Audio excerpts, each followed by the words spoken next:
오늘 저희들에게 주신 말씀은 창세기 14장 8절부터 16절입니다.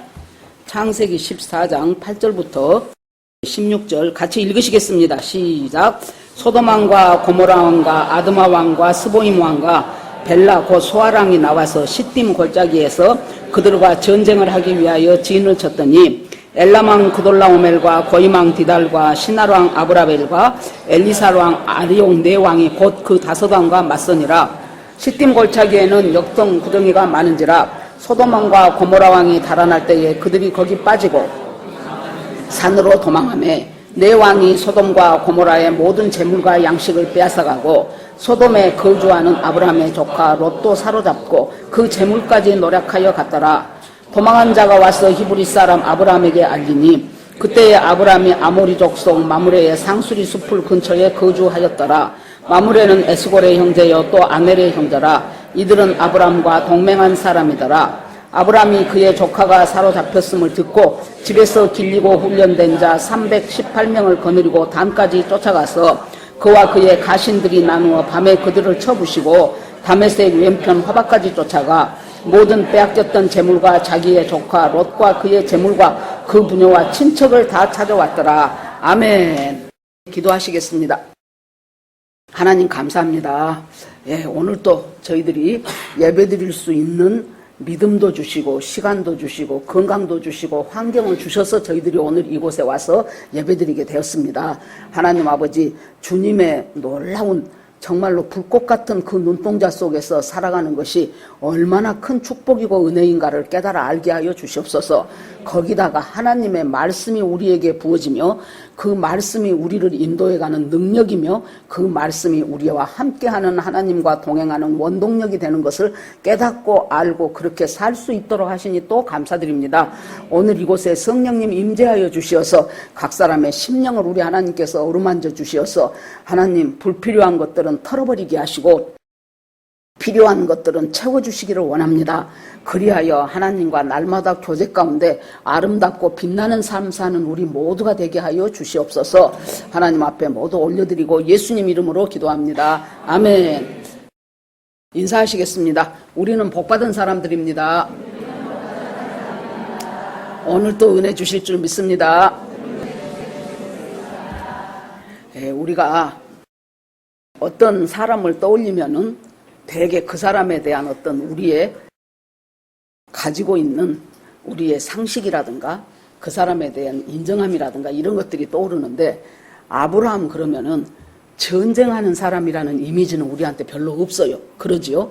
본토 친척 아비집을 떠나 내가 너에게 지시하는 땅으로 가라 했을 때 믿음으로 가나안 땅까지 갔던 아브라함, 거기다가 아직은 믿음이 여물지 못해서 기근이 드니까 곧바로 애굽에 갔다가 자기 아내 사라를 누이라고 했다가 가다 바로왕의 후궁으로 들여보낼 뻔했던 그 나약했던 아브라함, 그리고 믿음이 점점 좋아져가지고 100세에 난 자기 아들 이삭을 하나님이 모리아산에 바치라고 했을 때 주께서 히브리서에 보면은 그가 설령 자기가 자기 아들을 번제로 드린다고 해도 하나님이 그 잿더미 속에서라도 이 아들을 다시 살리실 것을 믿었다 그랬어요.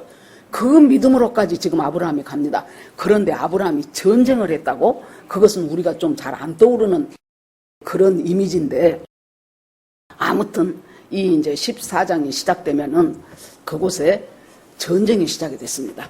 전쟁의 원인은 뭐냐 그러면은 아브라함의 조카였던 롯이 애굽으로 갔다가 와서 부해졌어요. 그 당시에 재산은 양과 소가 많아지는 것이거든요. 양과 소가 많아져가지고 부유해지니까 그 롯의 목자와 아브라함의 목자가 서로 이제 푸른 초장을 두고 내가 먼저 찜했어, 아니야 뭔 소리야 내가 찜했어 하고 서로 다투게 돼요. 그러니까 아브라함이 너하고 내가 이것 갖고 다툴 서로 그런 사이가 아니지 않냐, 네가 좌하면 내가 우하마, 네가 우하면 내가 좌하마, 우리가 다투지 말고 여기서 합의점을 찾자. 그랬더니 롯이 뒤도 안 돌아보고 어쩌면 기다렸다는 듯이 떠나버려요. 그래서 롯이 찾아간 곳이 눈을 들어보니까 저 요단 들판이 엄청 좋아 보여요. 물도 많지요, 풀도 많지요. 저기 가면은 농사도 잘 되고, 더 나아가서 양과 소도 잘 먹여서 새끼도 잘 나면은 금방 부자가 될 것 같아요. 그래서 그냥 삼촌 굿바이 하고 이제 그쪽으로 갔지요. 처음에는 요단 들로 갔는데 점점 소돔으로 옮겨져 버렸어요. 그래서 완전히 소돔 사람만 된 것이 아니고 더 나아가서는 거기서 유지까지 됐어요. 그러니까 얼마나 소돔에 아주 깊이 뿌리 박아버렸다는 것을 알 수가 있죠.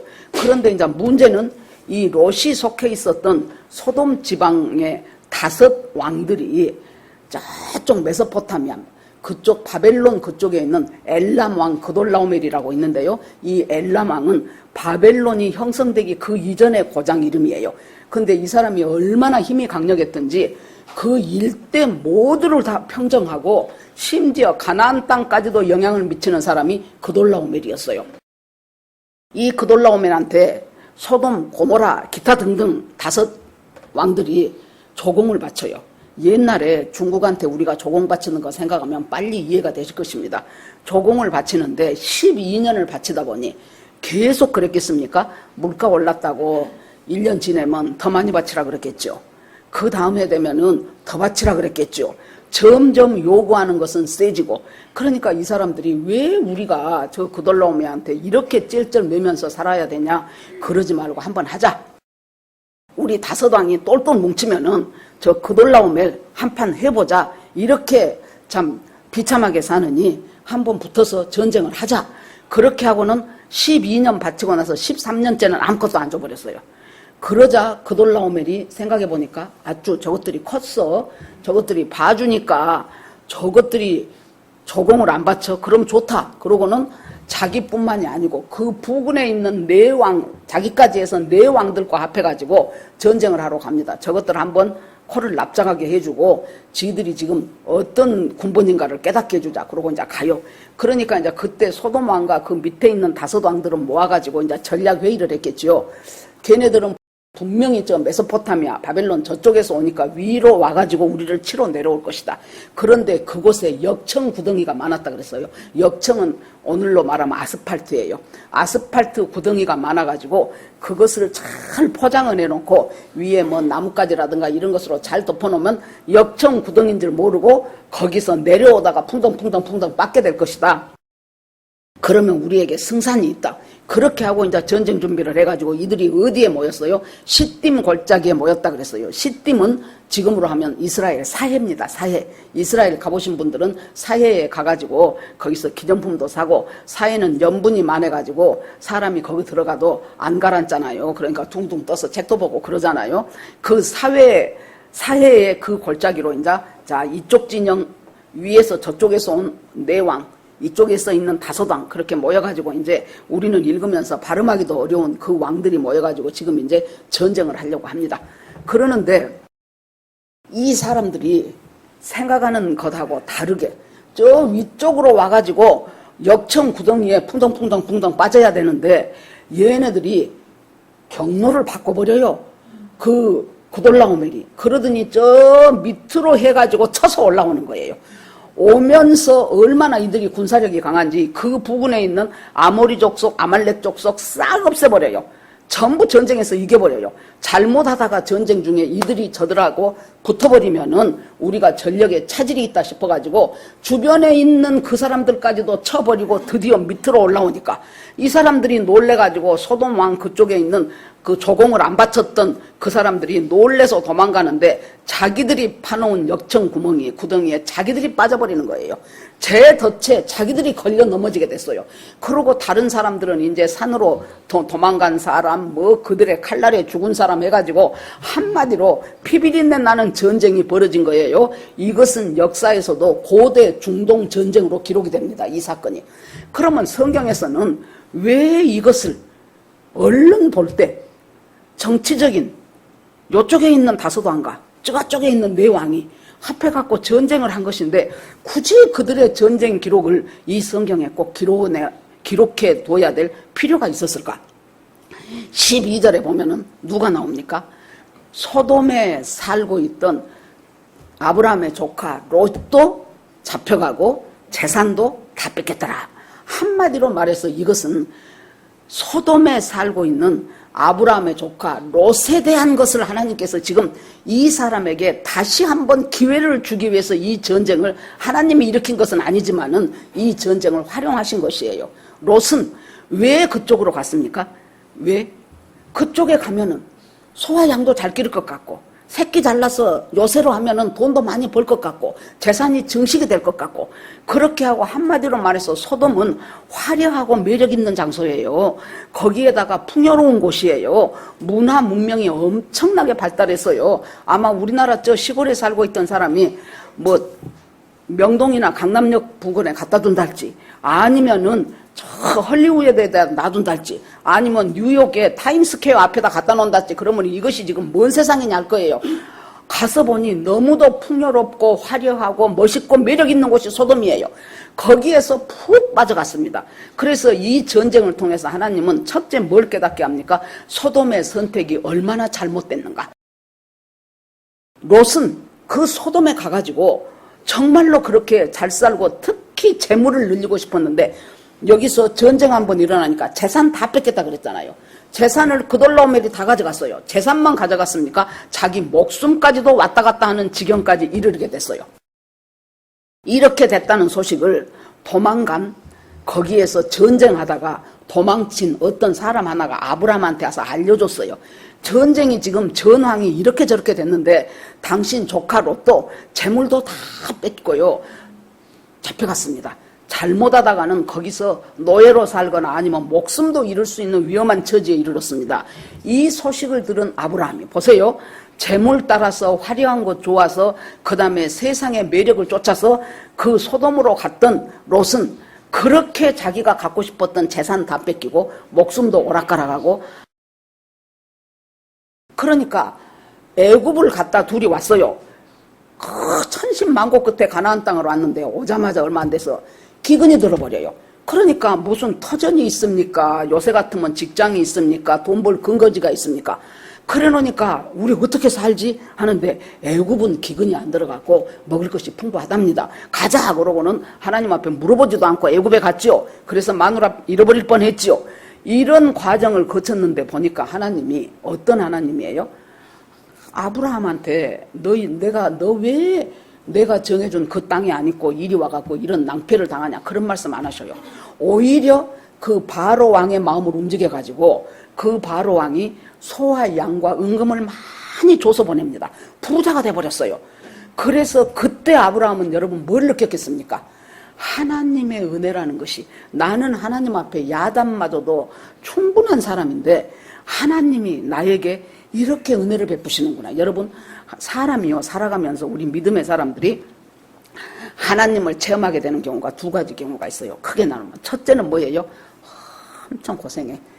자기가 그냥 하나님하고는 상관없이 세상으로 자기 뜻대로 살다가 엄청나게 고생하고 하나님 천부의 의지 없어서 내가 손들고 옵니다. 그렇게 하고 하나님은 이런 분이시구나 하고 하나님 깨닫는 경우가 있어요. 둘째는 자기 생각보다 굉장히 하나님이 은혜를 베풀어 주셔.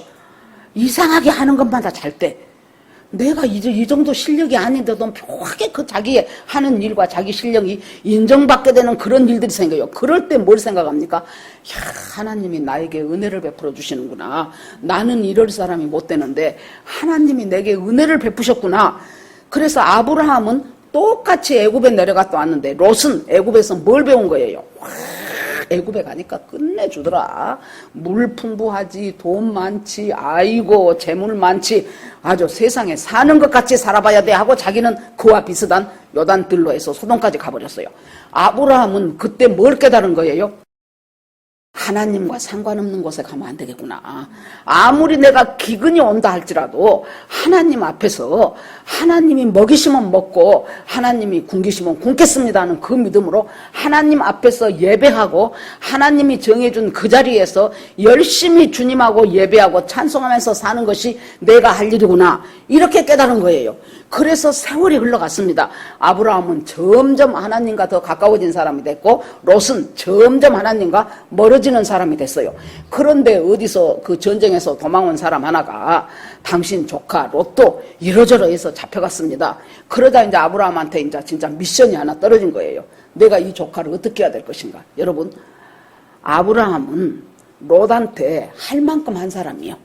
저 갈대아 우르부터 시작해갖고 하란을 거쳐서 여기까지 와서 전부 정말로 자기가 자식이 없었기 때문에 조카가 아니고 자기 자식이에요. 자식. 그 자식한테 할 수 있는 모든 것들을 다 했어요. 그런데 세상에 너무나도 미련 없이 뒤도 안 돌아버리고 떠나버리는 그 조카를 볼 때 얼마나 섭섭했겠습니까? 전에 어떤 분이 그래요. 목사님, 이상하게 목사님은 우리 교회에서 목사님이 잘해준 사람이 목사님 뒤통수 치고 떠나대요. 그래서는 그래, 그것이 인간이요. 그랬거든요. 그리고 솔직히 세월이 흘렀어도 그 사람을 생각하면 제 마음이 좀 여기가 뭐 잘못 먹고 쓰린 것처럼 속이 좀 쓰려요. 어쩌면 세상에 그 마음의 사람의 진정을 몰라주고 내가 얼마나 자기한테 잘했는데 내가 얼마나 자기한테 내가 할 수 있는 그 선함을 많이 베풀어 줬는데 그렇게 아무것도 아닌 것 하나 핑계대고는 그것 갖고는 그냥 상처받았다 그러면서 저렇게도 욕 더지게 하고 떠나버리더라고요. 그래서 그러는가 싶은데 아브라함은 오죽했겠습니까? 오죽했을 텐데 저 괘씸한 놈 잘됐다. 너 언제 한번 네가 당해봐야 알지. 이렇게 생각할 수도 있어요. 그렇게까지는 생각을 안 하면 어떻게 할 수가 있습니까? 나하고는 상관없는 전쟁이요. 이쪽 나라와 저쪽 나라와 자기들끼리 연합군 모여갖고 한 전쟁이고 이 마물의 상수리 숲을 근처에 있는 나하고는 아무 상관없는 전쟁이요. 그거 어떻게 뭐 내가 가서 뭐 그 강한 왕들을 내가 어떻게 상대로 전쟁을 할 수 있어? 그렇게 해도 아무 말도 안 할 사람이다 그 말이에요. 그런데 아브라함은 그때 그 소식이 들리는 거예요. 롯도 잡혀갔대요 하는 그 소식 모르는 사람이 와서 전해준 소식을 들으면서 그 소식을 그냥 흘려보내서는 안 될 소식으로 잡는 거예요. 하나님이 왜 롯이 잡혀갔다는 소식을 이름도 성도 모르는 저 사람이 나를 찾아와서 이 말을 해줬을까? 이것은 하나님이 나한테 주시는 미션이다. 네가 롯을 구해내라는 하나님의 사인이다. 왜냐하면은 롯은 나와 함께 신앙생활을 같이 시작한 사람이에요. 하나님 안에서 은혜 안에 언약 안에 같이 출발한 사람이에요. 그 사람이 죽든지 말든지 나하고는 상관없어가 아니고 이것은 하나님이 그 사람을 나에게 저 롯을 구해내려고 그랬기 때문에 하나님께서 저 사람을 통해서 이 소식을 들려주게 했다. 롯은 저까지는 하나님을 떠나서 지 마음대로 살지만 하나님은 결코 롯을 포기하지 않았다. 하나님이 포기하지 않는 사람 우리가 먼저 포기하지 말자고요. 하나님은 결단코 포기하지 않아요. 그런데 우리는 우리 알아서 우리가 그냥 대충 하고 포기해버려. 아이 저 사람 안 될 사람이야. 세상 사람 다 예수 믿어도 저 사람은 안 믿어. 얼마나 고집이시고 얼마나 교만한지 저 잘난 맛에 사는 사람이야. 냅둬버려. 그러기가 얼마나 쉽습니까?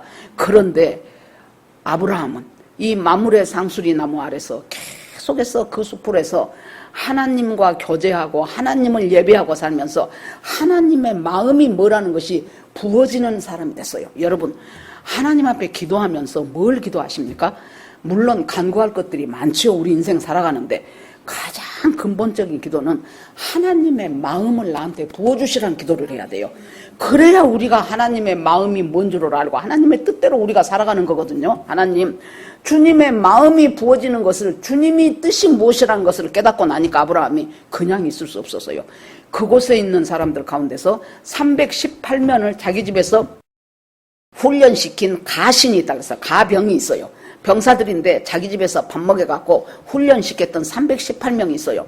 그러면 우리가 여기 잘 봅시다. 첫째, 이 아브라함이 전쟁을 하는 그 병법을 우리가 살펴보자고요. 자, 우리한테 들렸던 소식, 하나님이 나를 향하여 들려주신 그 소식이 그것이 그냥 스쳐 지나갈 소식이 아니고 뭔가 나에게 주신 사인이 있다는 것을 깨달았고, 두 번째, 그러면서 그 주변에 있는 마물의 사람들, 아넬 사람들, 이 사람들과 동맹을 맺었다 그랬어요, 아브라함이. 그 말은 뭔 말이냐 그러면은 그 주변에 있는 사람들과 참 좋은 관계를 유지를 했다는 얘기예요.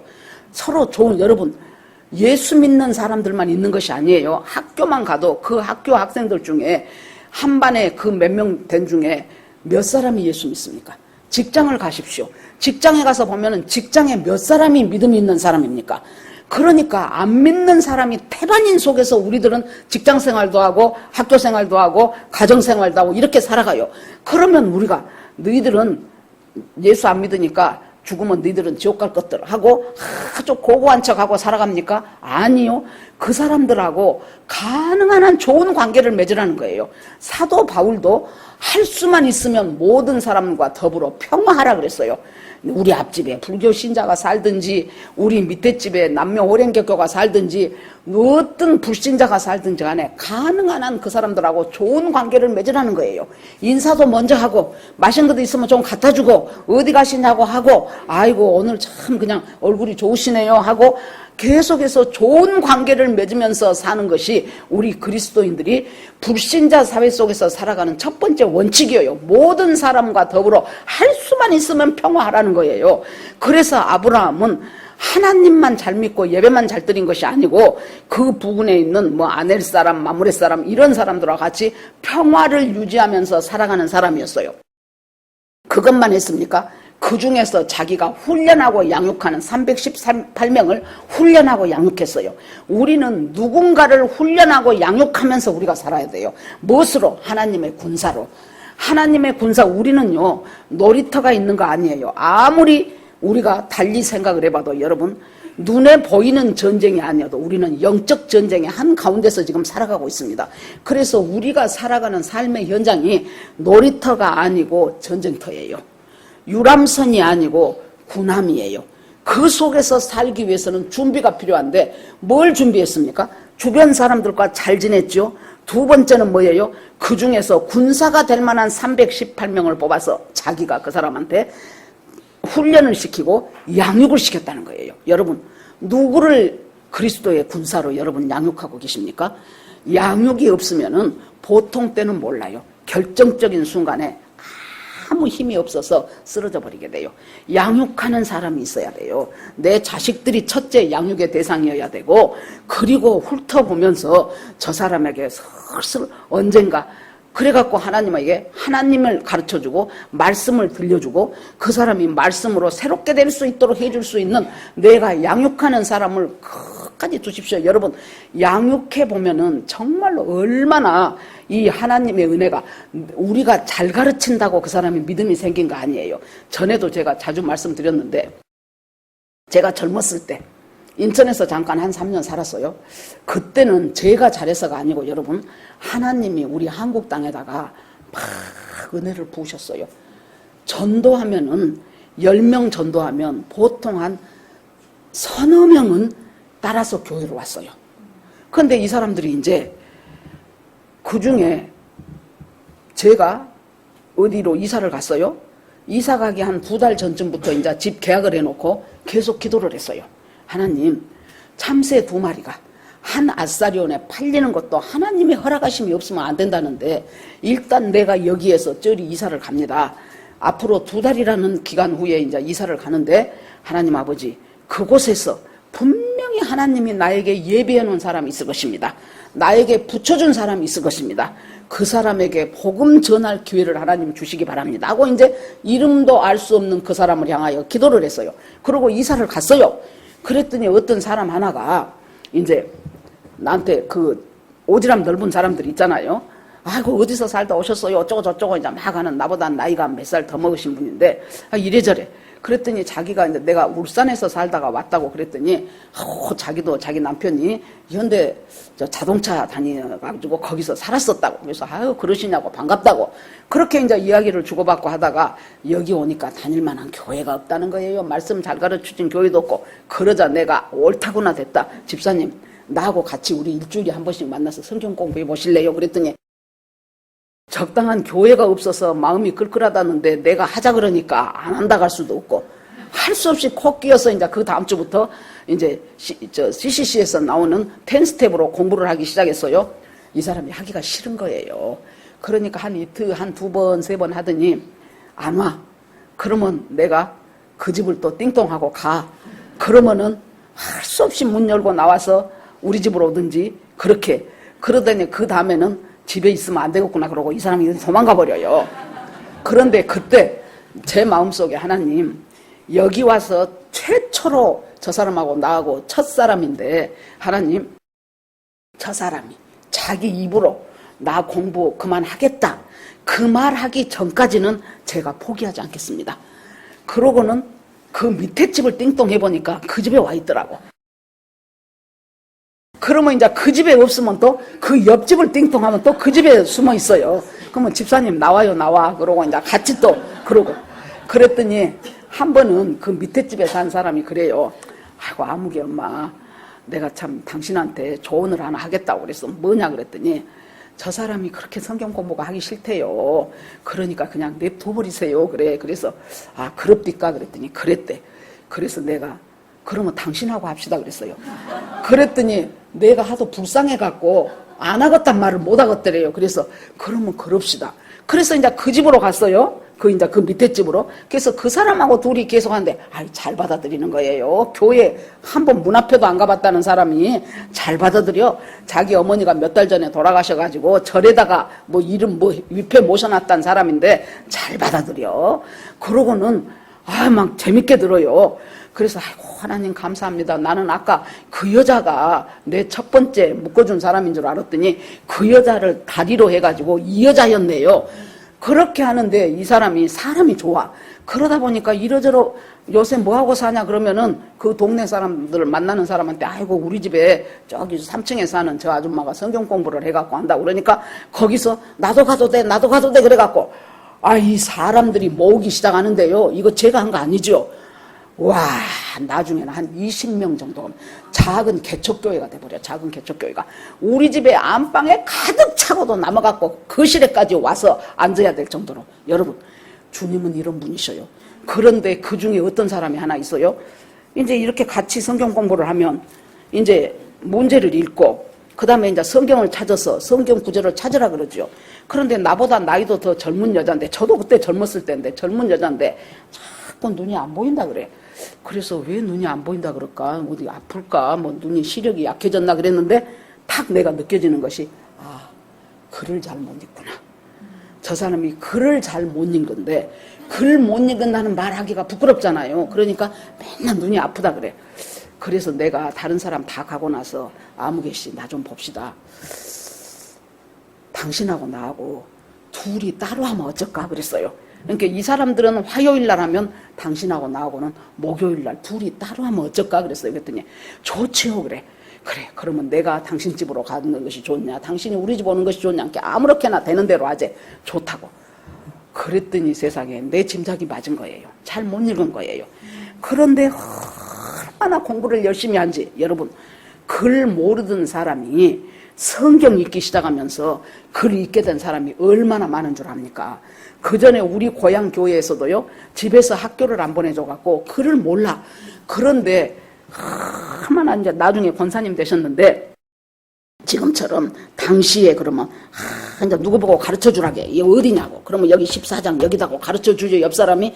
그러면은 목사님이 당시에 그러면 이것이 당자구나. 당자 그러고 막 집에 가서 그걸 써보고 읽어보고 아니 몇 년 지나니까 성경을 떠듬떠듬 읽더니 나중에는 줄줄 읽어버리더라고.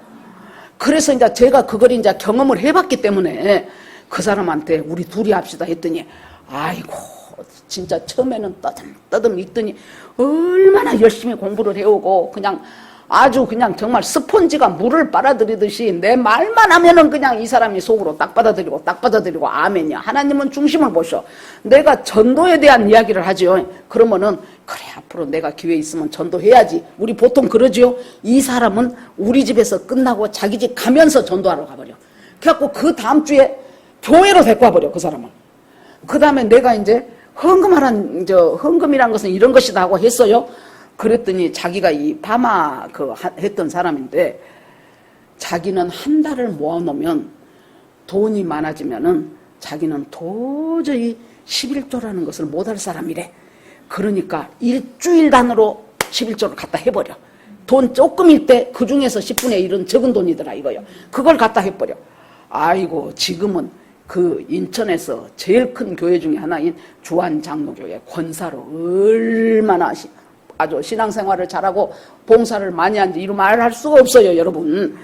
그러니까 그 사람이 막 그렇게 믿음 안에서 자라가는 것을 보는 것이 뭐예요?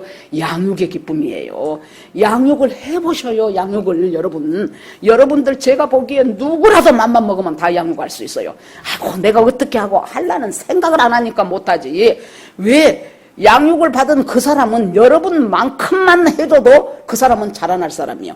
그 전에 제가 아는, 지금은 이제 우리 떠났습니다만, 기라 집사님 엄마의 친구가 있었어요. 그 사람이 우리 CCC 어머니 순이요. 근데 이제 이런 도전을 받았어요. 그러니까 이 사람이 나도 동네 사람들을 모아가지고 성경 공부를 좀 하고 싶다. 그런데 그 사람이 교회에 나오기 시작하고 이 어머니 순에서 성경 공부 시작한 지 한 달인가 두 달밖에 안 되고 자기가 아는 것이 없어. 그런데 그 중심을 보신 하나님이, 그래서 자기가 자기의 초등학교 1학년 들어간 자기 애 친구의 엄마들, 그 사람을 자기 집으로 불렀어. 그래가지고 오늘 이만저만 하니까 우리 집에서 이제 앞으로 성경 공부를 할 텐데 같이 시작합시다. 자기가 모른데도 일단 제 일과하겠습니다. 그러고 피워놓고 모르는 것이 나와. 당연히 나오지요. 그러면 이것을 어떻게 해야 될까? 그러면은 한번 누구 아시는 분 말씀해 보세요. 그러면 잘 아는 사람이 딱 그걸 대답을 하더라는 거예요. 그걸 가르치더라는 거예요. 그렇게 해가지고 그 사람이 아주 훌륭한 순장이 됐어요. 너무너무 잘해. 나중에 보니까 시도하면 첫 발을 내디디면은 하나님은 그와 함께 하신다. 성령께서 능력도 주신다. 하려는 마음이 없으니 아예 안 하는 것이에요. 여기서 뭐예요? 가병 318명을 아브라함은 훈련시키고 양육시키고 해가지고 드디어 이 전쟁이 났을 때 이 318명을 두 대로 딱 낳습니다. 그래가지고 이제 전략 전술을 이제 도모를 해요. 그 사람들은 틀림없이 이 재물도 많이 다 가져가고 사람 다 잡아가가지고 부어라 마셔라 먹어라 취해라 하고, 지금 한밤이니까 얼마나 골아 떨어져 있겠냐. 이것을 이용해서 두 대로 나눠가지고 가가지고 그 사람들 잠자고 술 먹고 비틀거리는 사람들 기습 공격을 해가지고는 전부 다 찾아가고 가버렸어요. 그러니까 여기에서 잘 보십시오. 우리는 영적 전쟁을 하고 육적 전쟁을 하지만은 영적 전쟁을 하는 데 있어서 지금 아브라함을 우리가 잘 교훈을 받아야 돼요. 나에게 있는 것이 뭐였어요? 처음에는 주변 사람들과 잘 지냈어요. 잘 지내고 있는데 예를 들어서 어떤 사람이 전도할 기회가 왔어. 그러면은 누가 물어봐. 아이, 저 300m에 사는 저 사람 나하고 성경 공부한자 그러는데 어때? 그러면 그 사람 참 사람 좋아. 이야기도 재밌게 참 인성이 좋아. 그러면 그래? 그러면 한번 가볼까 그래. 그 사람 못됐어. 까칠해. 저만 잘났다 그래. 그러면은 하이고 안 가? 이렇게 돼버린다니까요. 그러니까 주변 사람들에게 좋은 영향력을 미치고 살고, 그 중에서도 318명처럼 내가 훈련하고 길러지는 사람이 있어야 된다는 거예요. 왜요? 가르치는 것은 곧 배우는 것이다요. 가르치다 보면은 내가 배우게 돼요. 내가 알게 돼요. 제가 이제 그 전에 남서울 삼봉교회를 다닐 때 그 목사님이 창세기 그 특강을 수요 예배 끝나고 나면 계속했어요. 그 목사님이 참 말씀을 잘 가르쳐요. 얼마나 재밌든지 하여튼 진짜 열과 성의를 다해서 노트 하나 갖다가 부지런히 썼어요. 제가 그 창세기를 아마 이런저런 사람들한테 전부 합하면 10번은 제가 강의를 했을 거예요. 물론 제가 아는 것도 보태고 뭐 다른 책도 읽어서 참고도 하고 그 목사님 교재도 갖고 하고 그런 식으로 해갖고 창세기 50장까지를 여러 사람한테 여러 번 많은 사람들한테 창세기 공부를 했던 기억이 납니다. 318명 가르치면 결국 내가 배우게 되는 거예요. 그렇게 해서 이 사람들을 해가지고 내가 여러분 영적 전쟁을 할 때 첫 번째는 주변 사람과 잘 지냈죠. 하나님을 예배하고 그곳을 하나님이 있으라고 한 것을 떠나지 않으면서 잘 그렇게 하다가, 두 번째는 뭐예요? 내가 길리온 318명을 가지고 이제 뭐예요? 결정적인 전쟁을 해야 됐을 때 그때 가서 이 사람이 전략과 전술을 사용을 해요. 야 가자 무조건 하고 간 것이 아니고 두 대로 나눠서 당신들은 이쪽으로 가고 당신들은 이쪽으로 가고, 그때 이렇게 되면은 여기를 쳐야 될 때 당신들은 매복하고 있다가 이쪽으로 오고, 내가 쓸 수 있는 모든 전략 전술을 동원을 하는 거예요. 하나님이 나에게 주신 모든 것들을 동원을 하는 거예요. 그렇게 해가지고 무조건 하나님이 하실 거요 하고 밀고 가, 그것이 아니에요. 여러분, 이럴 때 믿음 좋은 사람들이 중에서 어떤 사람들이 간혹 있는 줄 압니까? 가만히 있으면은 하나님이 알아서 다 해줄 것이니까 나는 가만히 있겠다는 사람들이 있어요. 어리석은 사람들이에요. 왜 하나님이 우리한테 기질도 주시고 성품도 주시고 스펙도 주시고 우리한테 달란트도 주시고 했겠습니까? 그거 써먹으라고. 그것이 필요할 때 그걸 사용하라는 거예요. 가르치는 은사가 있는 사람, 제가 옛날에 그랬죠. 아, 나한테 가르치는 은사가 있구나. 그렇다면 이 가르치는 은사를 하나님의 일을 위하여 사용해야 되지 않겠는가? 그때부터 우리 친구들하고 성경 공부를 학교에서 날마다 아침이면 불러 모아가지고 성경 공부를 하기 시작해서 오늘 여기까지, 심지어 구역장에다가 교사에다가 뭐 집에서 불러갖고 하는 집에서 성경 공부에다가 한 번도 그런 것이 없이 살아본 적이 없이 오늘 여기까지 와서 드디어 목사까지 돼서 여러분들에게 계속해서 설교하고 또 중보팀들하고 같이 기도하고 같이 성경 공부하고, 이렇게 주님께서 뭐예요? 내가 집에서 길리운 가병을 만들어야 된다 그 말이에요. 왜냐하면 결정적인 순간에 그 가병이 전쟁을 이기게 하는데 쓰임받더라는 거예요. 그렇게 해서는 갔다가 사람들 다 사람이랑 재물이랑 끌려갔던 것들을 전부 가지고 이제 다시 돌아옵니다. 그러니까 두 왕이 나오네요. 두 왕이, 하나는 소돔왕이고 하나는 멜기세덱이었어요. 그런데 이 멜기세덱이 딱 나와가지고 포도주하고 떡을 가지고 멜기세덱이 오죠. 그래가지고 멜기세덱이 18절에 보니까 살렘 왕 멜기세덱이 떡과 포도주를 가지고 나왔으니 이 사람에 대한 소개가, 그는 지극히 높으신 하나님의 제사장이었더라. 지극히 높으신 이 멜기세덱은 그 앞에도 안 나오고 그 뒤도 안 나오고 이 사람에 대한 정보가 없어요. 그런데 지극히 높으신 하나님의 제사장이라는 거예요. 멜기세덱이. 히브리서 7장에 보면 이 멜기세덱을 소개를 해요. 이 멜기세덱은 시작도 없고 끝도 없고 족보도 없고 하나님의 사람과 하나님의 아들과 방불한 사람이더라. 대제사장. 대제사장은 아론의 후손이 계속 이어져 오는 거예요. 근데 아론하고는 상관도 없는 멜기세덱이 느닷없이 푹 튀어나왔다가 다시 쑥 들어가요. 다시 말해서 이 멜기세덱은 앞으로 멀리 후에 있을 예수 그리스도, 우리의 영원한 대제사장 되시는 예수 그리스도의 예표로 이 멜기세덱을 한번 끼워 넣은 거예요. 여기서 그 멜기세덱이 떡하고 포도주를 갖고 와가지고 먹이면서 그 다음에 뭐라고 하냐 그러면 19절, 그가 아브라함에게 축복하여 이르되 천지의 주제이시오 지극히 높으신 하나님이여 아브라함에게 복을 주옵소서. 여러분, 자그만치 그 강력한 네 왕을 이겨버리고 재물 다 끌어오고 사람 다 찾아오니까 아브라함도 인간인데 자기도 모르는 사이에 좀 으쓱해지지 않았겠어요?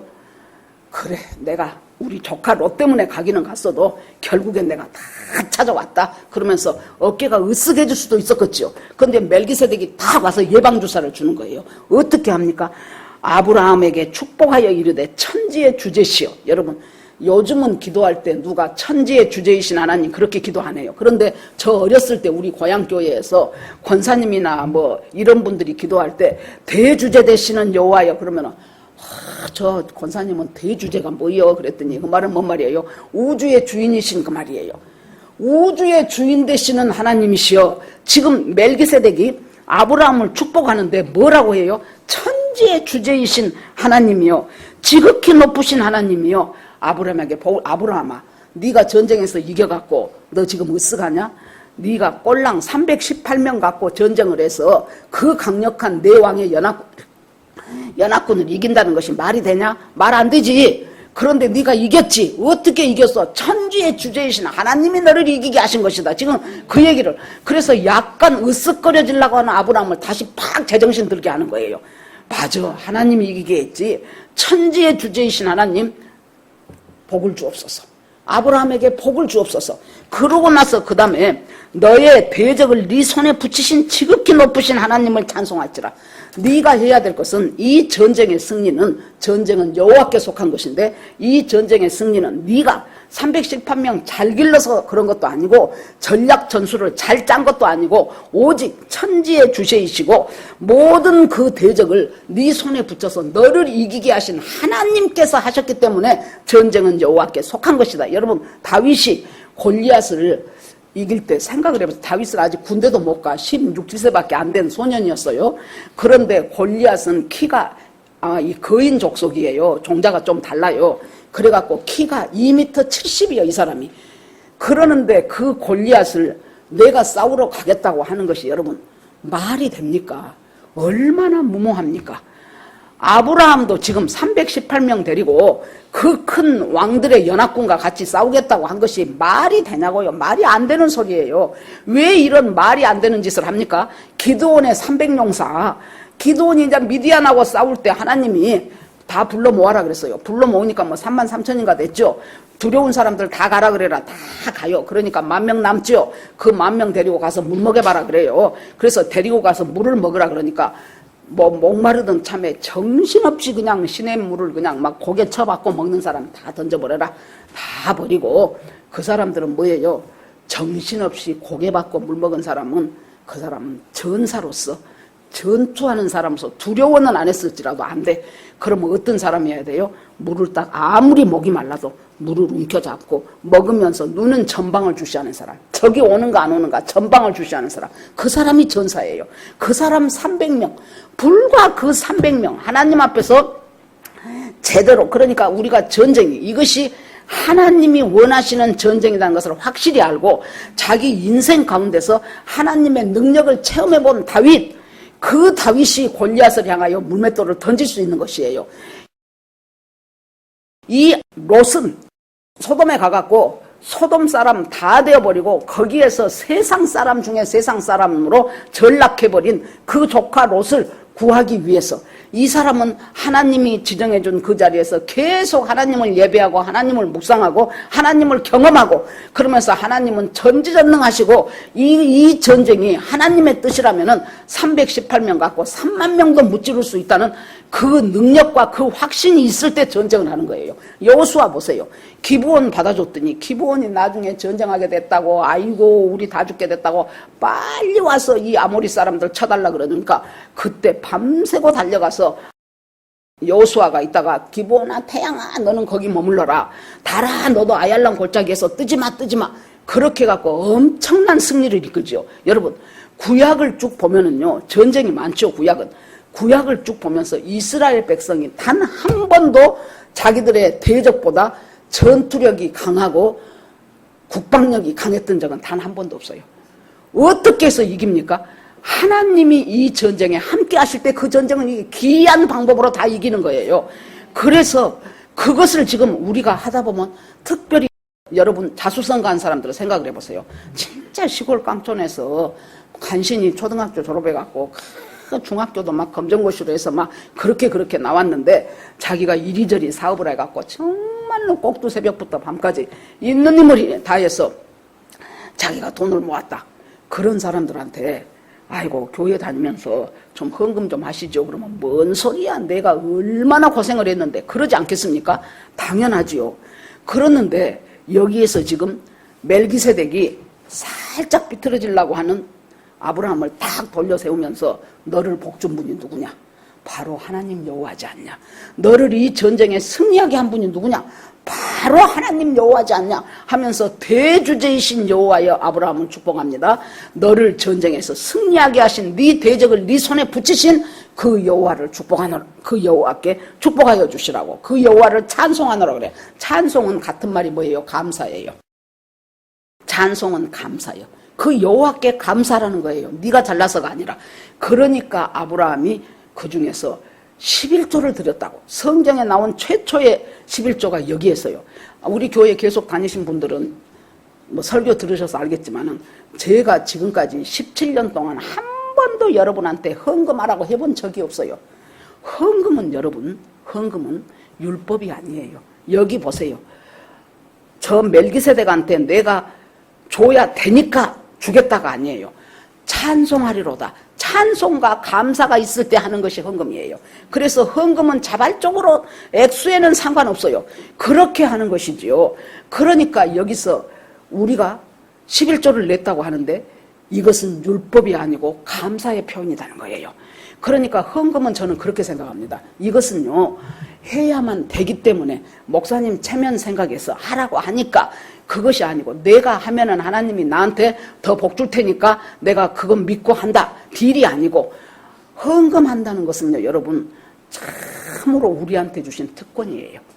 아무나 못합니다. 아무나 못해요. 어떤 목사님 말씀처럼 11조는 살 떨리는 돈이라 그랬어. 살 떨리는 돈을 내가 거기다 낸다고. 우리는 누가 11조 한지 안 할지도 몰라. 전혀 몰라요. 저는 누가 한지 안 한지도 모르고 얼마 한지도 모르고 내 것밖에 몰라. 내 것밖에. 여러분 헌금한다는 것은 이 일에 하나님께서 헌금은 내가 쓰고 좀 남은 것 교회 다니니까 낸다는 것이 아니고 이 일에 내 인생에 하나님이 개입하셨습니다 하는 표현이에요. 이 전쟁에 하나님이 개입하셨습니다. 이 사건에 하나님이 개입하셨습니다. 우리 아이가 고3을 지내오면서 많은 어려움을 겪었는데 하나님 이 일에 하나님이 개입하셨습니다. 우리 자식들 결혼에 하나님이 개입하셨습니다. 그래서 하나님 앞에 감사의 표현이고 신앙 고백이 헌금이란 말이에요. 그래서 특권이에요. 아무리 말해도 절대로 아까워서 못한 사람은 못하는 거예요. 하나님께서 이제 엊그저께 이렇게 우리 남편이랑 이제 교회를 오면서 내가 이제 우리 큰 시누이가 저쪽 광주 요양원에 있어요. 이번에 이제 토요일 날 우리 남편이랑 형제들끼리 만나갖고 아무튼 자기가 점심은 자기가 사겠다고 그래서 그러냐고 그러면 내가 봉투를 하나 줄게 그 형님한테 이걸 갖다 드리라고 그랬더니는 알았다고. 그래서 이제 점심은 당신이 사고 이제 봉투는 내가 하고 그렇게 해서 이제 그렇게 하자고. 여러분 여기에서 그 하나님께 찬송하리로다 했을 때 그때 11조를 냅니다. 그때 감사의 표시로 신앙 고백으로 헌금을 합니다. 여러분 헌금은 내 감사와 내 신앙 고백이에요. 거기서 출발해야지 이것은 안 하면 안 돼, 이것은 뭐 하면 하나님께서 안 하게 하면 다음 달에 내가 그만큼 빵 끝나버려 뭐 여러 가지 방법이 아니고 감사와 찬송으로 하나님 앞에 드리는 것이 헌금이에요. 헌금에서 자유하십시오. 못하겠는 사람은 안 해도 돼요. 내 믿음이 안 돼서 못하겠고 내 형편이 안 돼서 못하겠는데 그것 갖고 죄책감 가질 필요 없습니다. 못하겠는 사람은 안 하시면 돼요. 우리 교회처럼 헌금에 대해서 자유로운 분도 없어요. 얼마 한지도 모르고 누가 한지도 모르고 그러고도 매주 저렇게 떡에 주고 빵 주고 그러잖아요. 예. 그러면서 여기서 그 다음 중요한 것이 하나 나옵니다. 여기서 24절에 그랬더니 그렇게 말해놓으니까 그 다음에 소도망이 딱 나와갖고 뭐라 그래요? 사람은 다 보내고 전리품 거기서 갖고 온 재물은 네가 다 가져 그래요. 제법 그런 거 그럴듯하죠. 그런데 여러분 이제 자 A라는 사람 A라는 국가하고 B라는 국가가 전쟁을 했어요. 그러면 B가 이겼어요. 그러면은 이 A의 왕은 당연히 B의 노예가 되는 거예요. 잘못하면 목 잘려 죽어요. 그런데 졌잖아요 소돔이. 그러니까 엘라망 그돌라오멜에 완전히 소속되어 버린 노예가 된 셈이에요. 그런데 아브라함이 가서 그돌라오멜을 이겨버렸지요. 그러니까 이 소돔왕은 누구의? 아브라함의 소속이 되어버린 사람이 아브라함이 주권을 갖고 있는 거예요. 그런데 자기가 아주 자기 것 좀 준다는 식으로 사람은 보내고 그 다음에 재물은 네가 가져 그래요. 그럴 군번이 아니에요 지금 소돔왕이. 자기가 지금 그럴 입장이 못해 지금 선 넘은 거예요 지금 이 소돔왕이. 그러니까 아브라함이 뭐라 그럽니까? 나는 시로레기 하나도 안 가져가겠다. 신발끈 하나도 안 가져가겠다. 왜냐하면 내가 나중에 부하게 되면은 틀림없이 소돔왕 너는 내가 아브라함 부자 되게 만들어줬다. 그렇게 할 사람이라는 거예요. 이 영광은 이 전쟁의 모든 영광은 여호와 하나님께서 받을 영광이지 네가 그것에 한 조각이라도 뜯어가서 내가 아브라함 부하겠다고 할 하나님께 영광을 깎아먹는 짓을 나는 결코 하지 않겠다. 그러면서 그 다음에 하는 마지막 말이 뭐라고 하냐 그러면은 오직 자기하고 같이 전쟁했던 그 젊은이들의 먹은 것과 또 거기서 동맹 맺었던 사람들이 같이 이렇게 도와준 사람들이 있나 봐요. 나와 동행한 아넬과 에스로가 니무렛에 풍긴 그 사람들이 가져가야 될 그 분깃과 또 나를 위해서 같이 열심히 싸워준 가신 318명 이 사람들이 먹을 것, 이 사람이 가져야 될 것들 그것은 제하고 나는 시로라기 하나도 안 받겠다. 여기서 우리가 예수 믿는 사람들의 전쟁 방법을 우리가 알아야 되는 것이 내가 믿음이 있으니까 내가 아무것도 안 가져갈 테니까 나 따라온 당신들도 아무것도 갖고 가지 마. 이것은 횡포예요. 그것은 그 사람의 믿음이 거기까지밖에 안 되는데 나는 믿음이 좋아서 나는 아무것도 안 가져갔고 또 했다면 그런데 나를 위해서 같이 전쟁해준 그 사람들이 받아야 될 것들은 주게 하라 그 말이에요. 그것이 우리가 지금 살아가는 어떤 저 회사에 사장님 되시는 분이 장로님인데 그 전에 저하고 같이 성경 공부했던 어떤 집사님이 자기 남편이 교회를 안 다녀. 그래서 교회 좀 다니다고 말해도 아이고 하고 머리를 설레설레 흔들어요. 왜 그러냐 그랬더니 자기 회사 사장이 장로님이래. 그러는데 그렇게 인색할 수가 없대. 그러면서 주일날 자기는 교회 간다고 이 교회 자기 일하는 사람들은 이제 큰 회사는 아닌가 봐요. 일하는 사람들은 다 나와서 주일날 일하라고 한대요. 그러고 자기는 교회 갔다 온대요. 여러분 이러시면 안 된다고 말이에요. 내가 내 믿음으로 나는 아무것도 안 가져가겠다 했다면 그러면 저 사람은 그 사람이 일하고 있는 그 사람에 대한 합당한 것을 지불하는 것이 옳다라는 얘기예요. 그래서 오늘의 말씀을 맺어보겠습니다. 아브라함이 정말로 주 안에서 하나님을 떠나지 않고 참 부족했기 때문에 기근 왔다 그러니까 혹가닥 애굽으로 가서 진짜 참 부끄러운 일도 당했지만은 다시 돌아오면서부터 하나님이 나에게 원하신 곳은 이 가나안 땅이구나.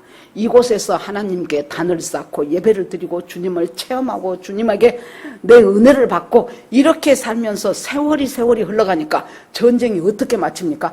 아마 롯이 볼 때 자기 삼촌은 진짜 꼴통 같았을 거예요. 재미도 모르고 뭣도 모르고 맨날 그 마물의 상수리 나무 밑에서 여호와는 나의 목자시니 하고 주여와여 하고 하나님 앞에 예배드리고 찬송드리고 도대체 저 인생이 무슨 재미가 있냐 그렇게 늙어가는 거예요. 그런데 여러분 이 전쟁을 끝낼 수 있는 사람이 누구예요? 바로 그렇게 꼴통같이 하나님만 알고 하나님만 믿고 살았던 아브라함에 의해서 전쟁이 끝나잖아요. 매력적이고 화려한 것 찾았던 롯에 의해서 끝난 것이 아니에요. 세상의 왕들에 의해서 끝난 것도 아니에요. 아브라함에 의해서 전쟁은 끝이 납니다.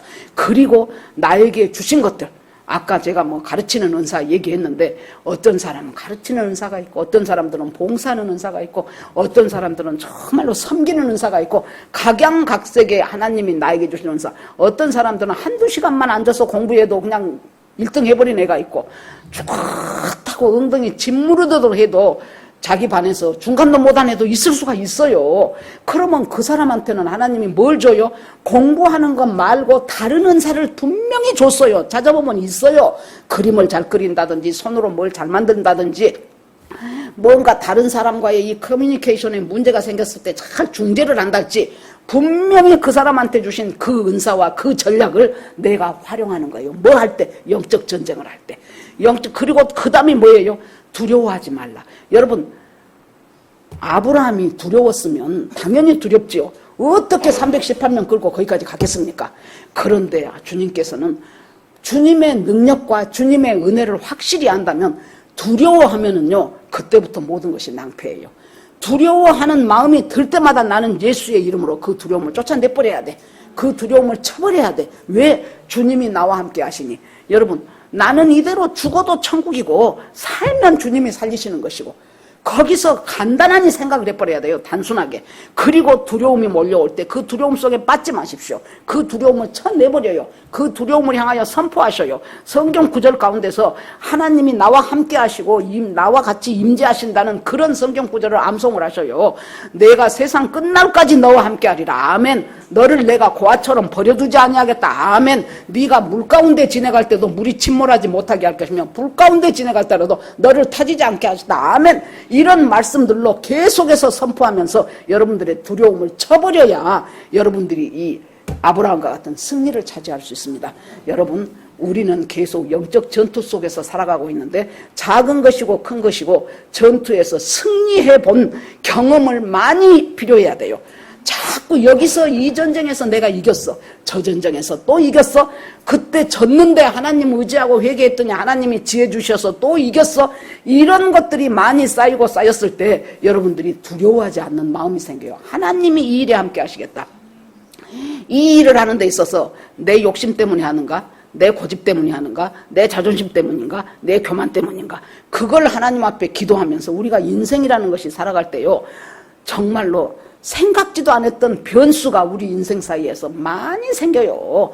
느닷없이 질병이 올 수도 있고 느닷없이 자식이 내 뒤통수를 칠 때도 있고 나하고 잘 동업해서 잘 나가던 그 사람이 갑자기 망해버려갖고 나까지 정말로 한 푼도 없어져 버릴 수도 있고 다양한 변수들이 있습니다. 이것은 영적 전쟁이에요. 영적 전쟁에서 어떻게 하여 승리할 것인가를 오늘 이 말씀을 보면서 잘 깨닫고 승리하는 저와 여러분이 되기를 주의 이름으로 축원합니다. 아멘. 이 시간 오늘 말씀 생각하면서 주여 한번 부르고 그것들 중에서 특별히 내가 붙잡아야 될 것이 무엇인가를 다시 생각하시기 바랍니다. 주여 한번 부르고 기도합니다. 주여! 하나님 아버지, 주님의 은혜를 감사드립니다. 우리가 영적 전쟁터에 있는데 어떻게 승리할 것인가? 주님과의 계속해서 마무리해서 하나님이 정해놓은 장소에서 계속해서 하나님을 예배하면서 하나님과 동행하면서 살아간 아브라함과 같이 출발했어도 세속적이 되어버린 롯과는 하늘과 땅 사이였습니다. 그 아브라함이 하나님께서 그래도 하나님 포기하지 않는 그 롯을 자기도 포기하지 않고 목숨까지 걸면서 아버지여 그를 구원했던 아브라함을 보면서 주님의 뜻이라면은 하나님이 원하시는 영적 전투를 할 때 전쟁은 여호와께 속한 것이어서 하나님께서 우리에게 승리를 주실 하나님을 찬송하고 찬송합니다. 주님에게 하는 아버지여 이 예물과 헌금이 정말로 하나님 율법이 아니고 하나님 감사고 거기서 하나님 이 예물을 하나님 앞에 할 수 있다는 것을 주께서 인도하여 주시기를 간절히 원합니다. 하나님께서 오늘도 저희와 함께 하실 주님을 찬송하고 찬송합니다. 주께 모든 것 올려드리고 예수 그리스도 이름으로 기도합니다. 아멘.